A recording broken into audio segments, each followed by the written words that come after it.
Okay, mahal kong mga kaibigan. Narito naman, magtutupig na naman kami sa gabing ito. Bukod sa may dangdangkyo dito, ayan. May tupig pa. Ayan, ang dangdangkyo. Ngayon ay tupig na naman ang ating pagkakaabalahan.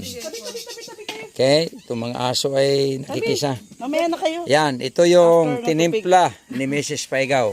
Ano ang ingredients niyan, Mrs. Paigaw? Ito po ay glutinous rice flour, malagkit. Okay. Ito yung nabibili natin sa Robinson na Okay. malagkit flour. Okay. This is 500 grams. Pag nagluluto ako, wala nang takal-takal. Okay. Tansyado lang. Tansyado na. Okay. O, ito so, na. ang ingredients nito ay glutinous rice flour, Tapos, tapos may gata, ay ng masarap siya. Wow. Pagkatapos meron siyang asukal, at meron siyang kinayod na nyog na buko. Buko. Okay, may buko siya. Sana nga, pinakita ko lahat. Oo, okay. And then, Sa dito sunod. naman yung ating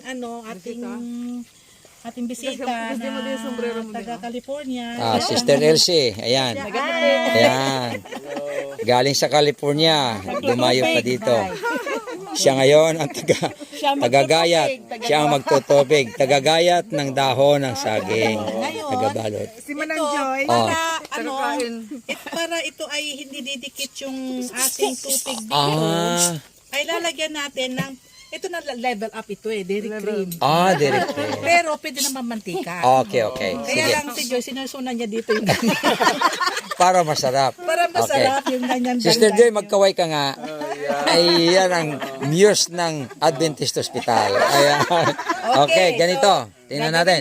Ilalagyan na natin dyan. Ayun. Okay. Medyo, kung gusto nyong Damihan. marami, damihan natin. May buko ng niyog pala yan, na kinayod. Medyo mabasa-basa itong aking pero masarap yan. Masarap yan pag naluto yan. Okay? So yan, ganun na siya. Itutupi lang. Itutupi mo lang siya. Parang suman. Yan. Sayang yung dairy cream doon. Nasobran. Okay. O, ganun ito lang. Ngayon, ganun lang yan siya. Tapos iihaw na doon. Ilagay ko na doon. Ilagay na doon. Hindi Elsie. siya Pwede rin yan siya mamaya kung gusto natin. Alright, kayo nang gagawa. Okay. Kayo So, nang okay. gagawa. Gagawa na sila. Tingnan natin. Nabigyan na ng sample. Yan ang dairy cream. Yan. Ang unang susunod na gagawa ay si Sister Joy Sumilier. Yan, ganyan. Tama na yan pala. Kanina naparami ang dairy cream kasi nilampaso yung saging. Okay. So, dito lang. Ayan, yan.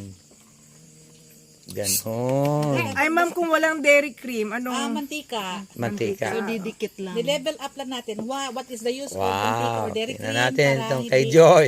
Didikit yung kanyang Nag-aaral itong mga ito. Ayun. Yan. Pa, busog kan yan. Busog-busog. Oh, ikaw ang Salang. taga-salang si Sister Lani. Ito, pwede na to? Ayan. Nalagyan mo na ng dairy cream. Kasama ang dangdangkyo At ang tupig. at ang tupig. Wow. Ito ang tinatawag na dangdangkyo and tupig night.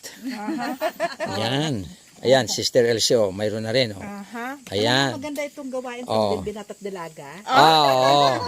Naku, kaso hindi na naman aming wala namang binatalaga dito. Oo nga. Naging binatat, naging dalaga. Si Sister Lani ang taga-asikaso ng mga pinanglalagay nila doon. Oh, kita niyo mga kaibigan, ang saya dito. Okay. Okay. So, another batch, mahal ko mga kaibigan. Tatapusin ko muna dito kasi masyadong mahaba na. Okay.